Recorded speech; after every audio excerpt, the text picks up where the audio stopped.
Hey, good morning. Welcome to the Celebrate podcast. I'm Della Tootin, co-founder of Celebrate Primary Care. You can find us here every Tuesday with Elio, and I would like to thank him and the Fiesta Media for producing this podcast.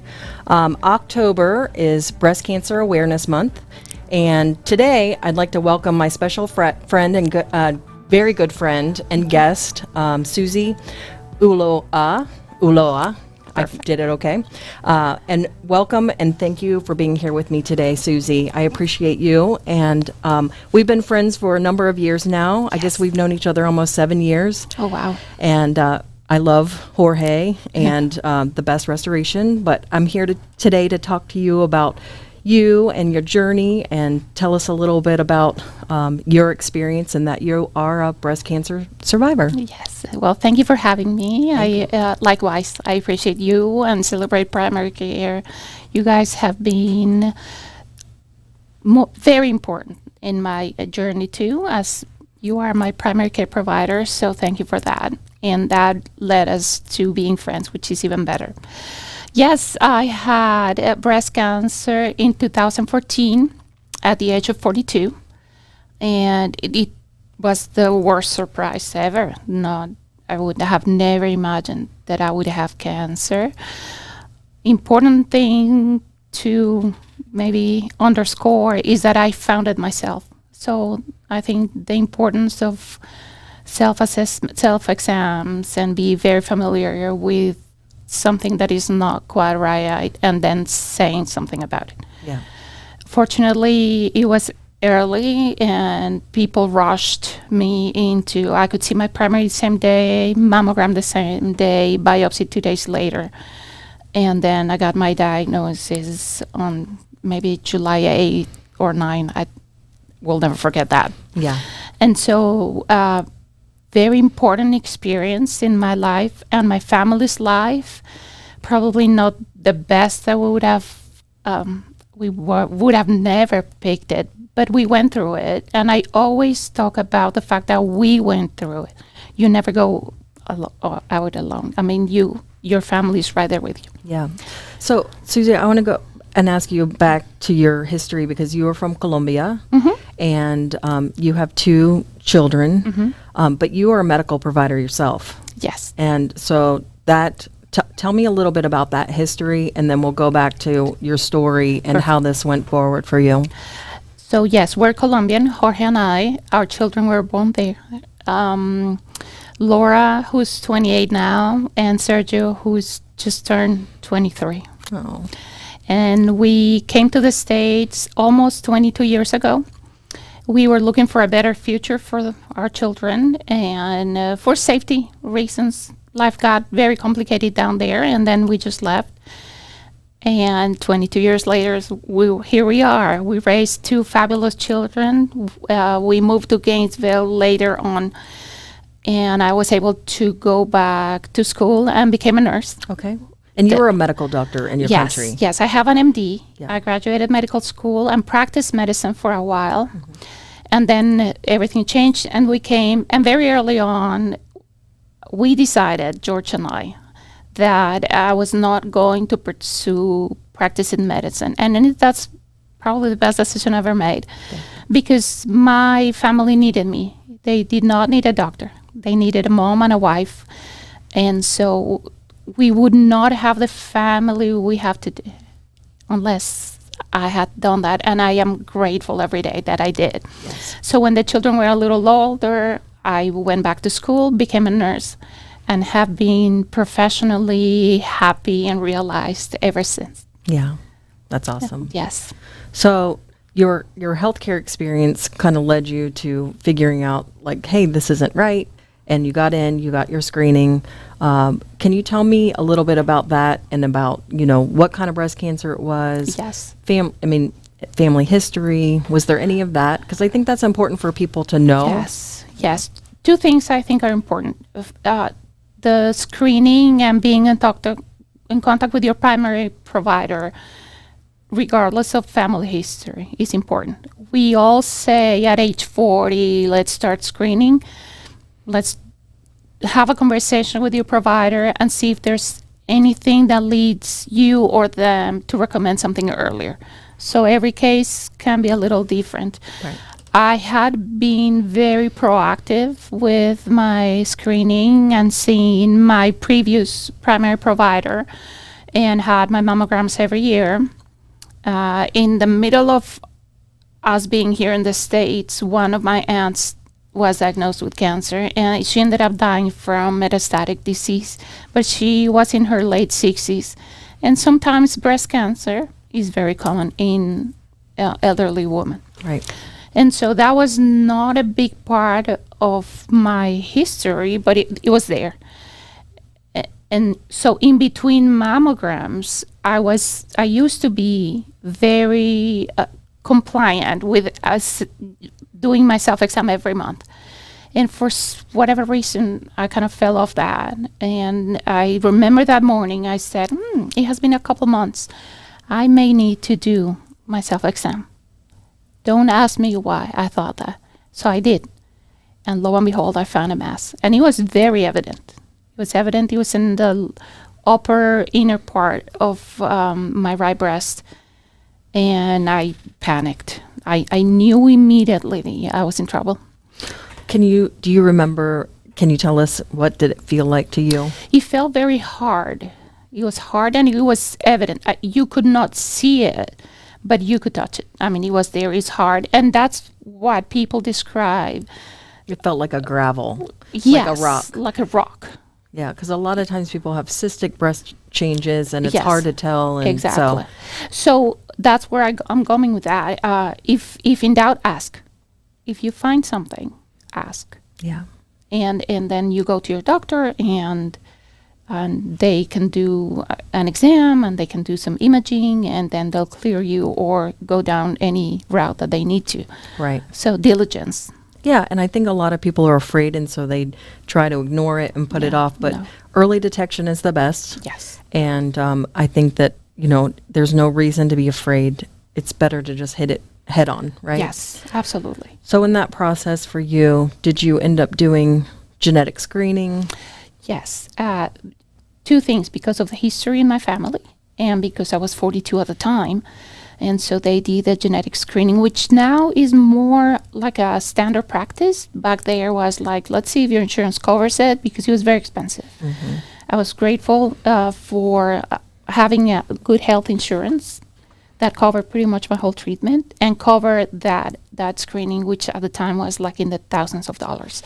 So they had said, we'll call you, and if the insurance approves, then we'll run it, and if not, we'll call you, and you have your credit card ready. And then at that point, you were like, okay. Yeah. We didn't need to go down that route. And that genetic assessment was negative for any mutations. Good. Which is great, because that takes off a lot of the fear. And the extra pressure with Yes, ovarian. And exactly. Yeah. So if, this is where all these BRCA genes come in play, and a lot of people know this better as the Angelina Jolie experience, which I think it's important to have that in mind. It's not the only mutation that we know that is more associated with cancer, but it's the one that we know the most. And so if you're positive for those genes, you have much higher chances of getting breast cancer, ovarian cancer, so on. Yeah. And so you have to proceed very aggressively, Right. even if you don't have cancer. I was fortunate enough not to have it. Right. So what did your treatment look like for you? At the beginning, after the first shock and fear, it was almost as if I turned on a switch and said, okay, we're going to do this. I don't think I had much of a choice, but I'm just looking backwards. Yeah. We're going to do it. And at the beginning, I was fortunate enough to have two options surgery-wise. So breast cancer has several components of treatment. Surgery is one, chemotherapy is one, radiation is the other one, and lastly, endocrine therapy, like a hormone receptor therapy.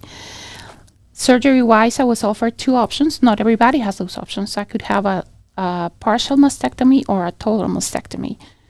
And the partial mastectomy is what I chose. It's a less aggressive and invasive procedure, and they remove just the tumor, and they do a biopsy of the axillary nodes to see if there's any cells that have migrated there, and then that directs therapy. Okay. That was negative. Great. So that was great news.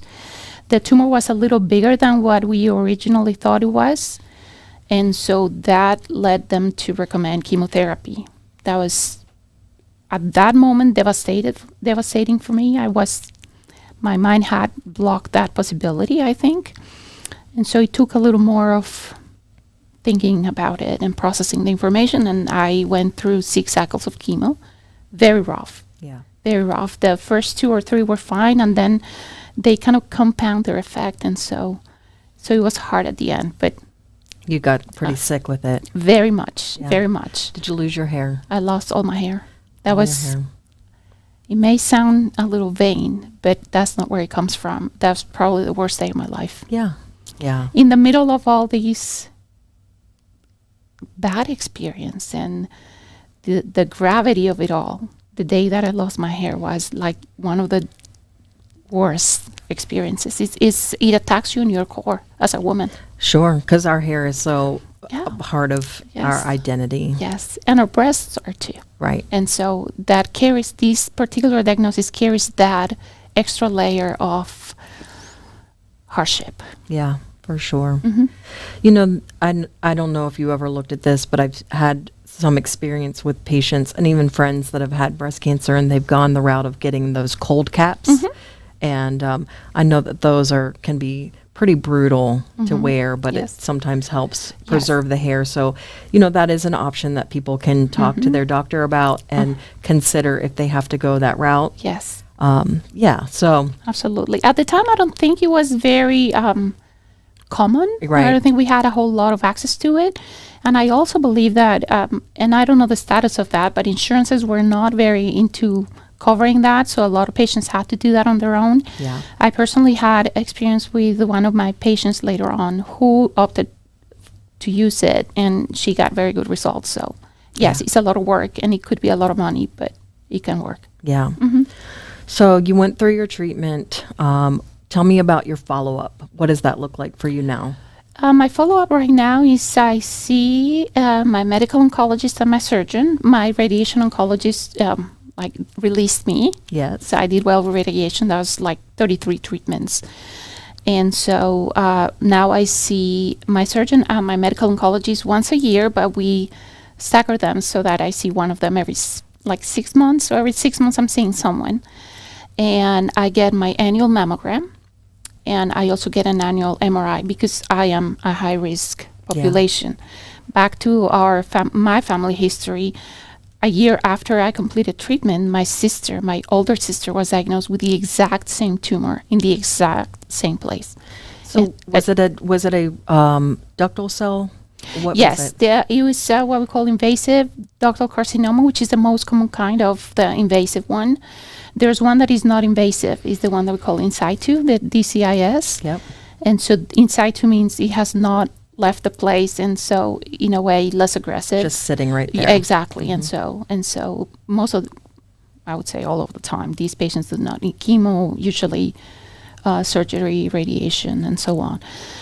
So because now I'm high risk, and we have had actually 4 cases in my family, including myself, we do very strict vigilance and surveillance, and I'm okay with that. Yeah. What's the recommendation for your daughter now? She is 28, so she's still a little young. Usually people say start surveillance 10 years prior to the youngest patient case in your family, so she will about 32. We have always talked about the fact that the earlier the better, and so she knows about self-exams, and she has a very good primary care provider. So these are conversations that she can have as early as right now if she chooses to do that, and I always support that. That's great. Yep. And your sister's done with treatment? Yes, and she's doing great. Awesome. Yes. And she's in Colombia. She's in Colombia. Right. Okay. We kind of talked about the risk with ovarian, although you don't have the hereditary gene markers. Is it still recommended regular screening pap smears, or what do they want you to do? Yes. They Mostly because the medication I have to take now, which is part of the treatment, is called tamoxifen. And it's one of those medications that women are prescribed because it kind of blocks the estrogen. So you did have the hormone receptive breast Positive, cancer. yes. Yeah. And so because in a way, it's like my tumor was is feeding off of the estrogen. And women, we have a lot of estrogen. That's Right.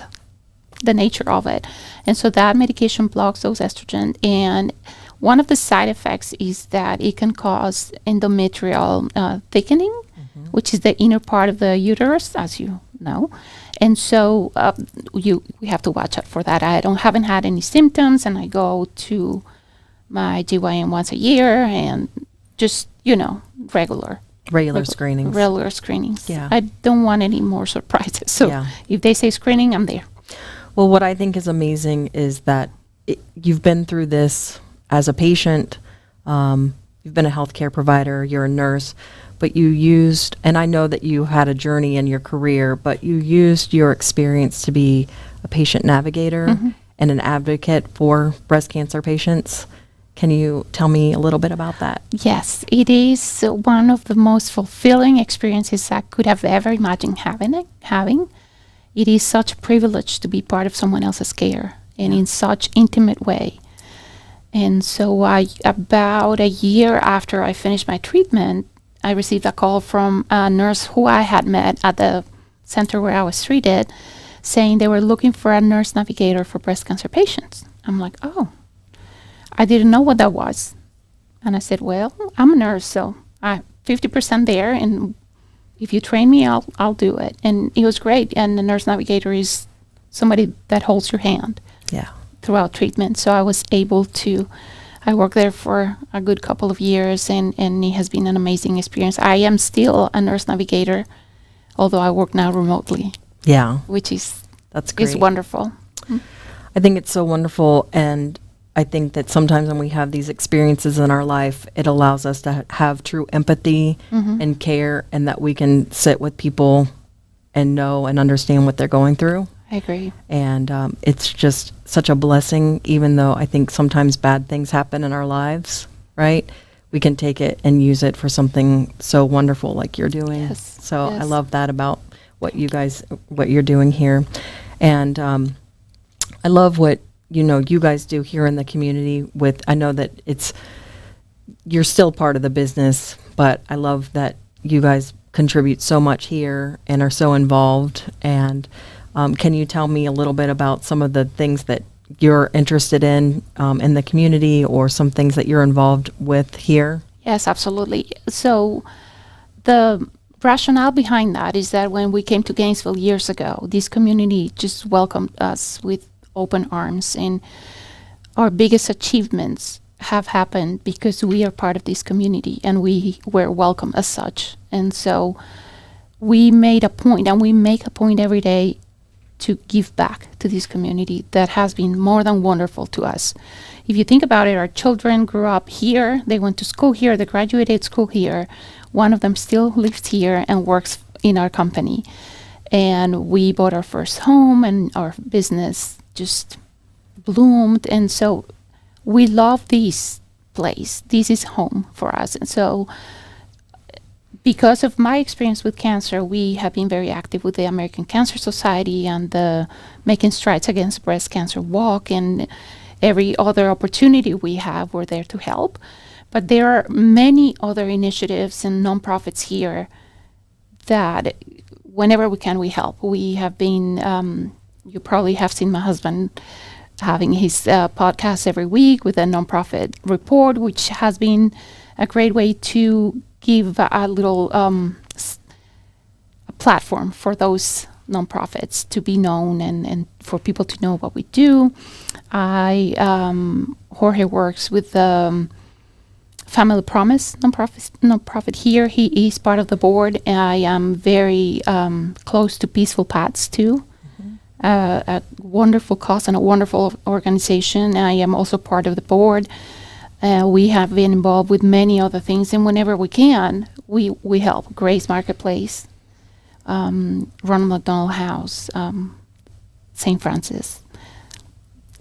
We just do it. If we can, we'll do it. Right. Mm-hmm. I think that's true for, it's so great to be able and to be in a position to be able to give back. And I'm joining the board of the Ronald McDonald House, so I'm super That's so excited. exciting. Yeah, Wonderful. So, thank you. I love that organization. Yes. Eli had open heart surgery as a Yes. baby, and so they're close to my heart. But I love all of the organizations that you're talking about as well. So, yeah, it's really great. I also think that Gainesville have this wonderful community in that sense. We all can find something that is close to our hearts, and there's always opportunities for voluntary leadership. And I think it's an important part as a human being to be able to give back in whichever way you can. Right. Devote your time, volunteer, donate money, donate work, whatever you can do. Right. To raise awareness and to help others. That's why we're here. I think that's the whole point of being a human. Right. Agreed. Well, I appreciate you being here with me today. You've been my friend for a number of years now, and I love and appreciate you. Thank you. I always like to end with like a great health tip, and I think the health tip that's really important this month in particular is, early detection, early screening, breast cancer mammogram, and if they don't have a primary care, they need to reach out and get with somebody that can order those tests for them. So I thank you for being here with me. Thank you for the opportunity. Yeah, and we will see you next week, and we appreciate you so much for watching, and please go get your mammogram. Have a great day.